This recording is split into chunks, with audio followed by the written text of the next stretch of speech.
তাদের কিছু হলে যারা সিঙ্গাপুরে চলে যায়, আমেরিকাতে চলে যায়, তাদেরকে আমরা লাল কার্ড দেখাবো। বিগত ফ্যাসিবাদী আমলে বাংলাদেশের প্রতিটি ক্যাম্পাসগুলো এক একটা ক্যান্টনমেন্ট ছিল। আপনি চলে যাবেন, কিন্তু আপনার অ্যাবসেন্সে সবাই আপনার অনুপস্থিতিটা ফিল করবে। আপনার কানাডায়, আমেরিকাতে বিভিন্ন জায়গায় বড় বড় বাড়িঘর করবেন, কিন্তু এই বাড়িঘর আপনার প্রশান্তির কারণ হবে না, আপনার অশান্তির কারণ হবে। গুলশানে আপনি বাড়ি করবেন, কানাডায় আপনি সেটেল হবেন, আমেরিকা আপনি সেটেল হবেন, এরকম যেন ভোগবাদিতা না থাকে। এই যে ইনশাল্লাহ কয়েকজন বলছেন, তো এই ভোগবাদিতা যদি আপনি করেন, হইতে পারে আপনার গাড়ি হবে, বাড়ি হবে, গুলশানে আপনি বাড়িঘর করবেন, আপনার কানাডায়, আমেরিকাতে বিভিন্ন জায়গায় বড় বড় বাড়িঘর করবেন, কিন্তু এই বাড়িঘর আপনার প্রশান্তির কারণ হবে না, আপনার অশান্তির কারণ হবে। আমি কি বুঝাইতে পারছি? কিন্তু আপনার যদি নিয়ত থাকে যে আমি ডাক্তার হব সমাজের কল্যাণের জন্য, মানবতার কল্যাণের জন্য, এবং আমি যতদিন বেঁচে থাকবো এই সমাজে, আমি যতদিন থাকবো আমি সমাজের সোর্স অফ বেনিফিটের কারণ হব, এই সমাজের মানুষরা আমার থেকে কল্যাণ পাবে, আমি সবকে জারিয়ার কারণ হব, এই নিয়তটা যদি থাকে, তাহলে আপনার মাধ্যমে মানুষ কল্যাণও পাবে, উপকারও পাবে, একই সাথে আপনার বাড়িও হবে, গাড়িও হবে, আপনি যাই চান সবকিছুই হবে। তা কোনটা ভালো? কিন্তু আমরা বিগত ফ্যাসিবাদী আমলে দেখতে পেয়েছি এই খুনি হাসিনা এবং তার দোসররা, তাদের উদ্দেশ্যটা ছিল সবসময় এটা, তারা বাড়ি করতে চায়, গাড়ি করতে চায়, এবং দেশের বাইরে তারা অনেক সম্পত্তি তারা জমিয়েছিল। আপনি চলে যাবেন, কিন্তু আপনার অ্যাবসেন্সে সবাই আপনার অনুপস্থিতিটা ফিল করবে।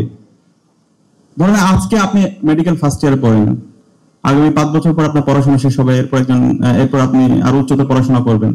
আগামী 10 বছর পরে যদি আল্লাহ তাআলা আপনাকে কবুল করে নিয়ে যায়, আপনার অনুপস্থিতিতে কতজন মানুষ আপনাকে ফিল করবে, এবং সেই ফিল করানোর জন্য আপনি কি করতেছেন সেটা একটু চিন্তা করবেন এবং সে অনুযায়ী কাজ করবেন। কারণ আমি কয়েকজন মানুষের কথা বলবো যাদের অনুপস্থিতি আমরা অনেক বেশি ফিল করি, এবং আমরা দোয়া করি আল্লাহর কাছে এই মানুষগুলোর জন্য সবসময়, এবং আমরা একই ফিল করি এরা যদি আজকে থাকতো তাহলে আজকে সমাজের জন্য কতই না ভালো হতো।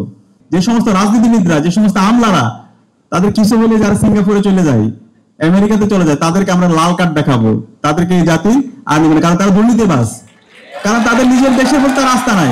কারণ আমি বিশ্বাস করি বাংলাদেশে সবচেয়ে মেধাবীরাই, সবচেয়ে ভালো ভালো প্রফেশনাল, তারা হচ্ছে ভালো ভালো চিকিৎসকরা আছে, কিন্তু তারা চলে যায় ভারতে, তারা চলে যায় সিঙ্গাপুরে, তারা চলে যায় আমেরিকাতে।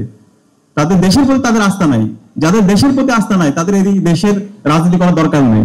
আজকে আমরা যেই অবস্থার মধ্যে দিয়ে যাচ্ছি, আজকে আমাদের বিপ্লব পরবর্তী 1.5 বছর পার করছি, আজকে ক্যাম্পাসগুলোতে শিক্ষার পরিবেশ ফিরে এসেছে, কিন্তু বিগত ফ্যাসিবাদী আমলের কথাগুলো আমাদের একটু স্মরণ রাখা দরকার।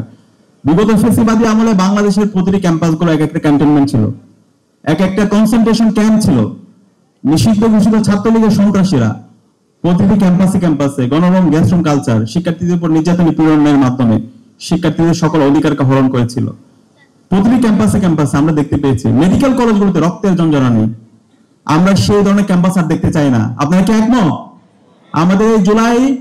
আমাদের জুলাইয়ের শহীদরা জীবন দিয়েছে প্রতিটি ক্যাম্পাসে শিক্ষার পরিবেশ নিশ্চিত করার জন্য, শিক্ষার্থীদের সকল সংকটগুলোকে দূর করার জন্য, শিক্ষার্থীরা প্রথম বর্ষ থেকে যেন সে চমৎকার একটা পড়াশোনার পরিবেশ পায়, তার যেন গবেষণার পরিবেশ থাকে, তার যেন স্বাস্থ্যের নিরাপত্তা থাকে, তার যেন খাদ্যের নিরাপত্তা থাকে, এবং সবার জন্য একটা নিরাপদ ক্যাম্পাস হিসেবে গড়ে ওঠে।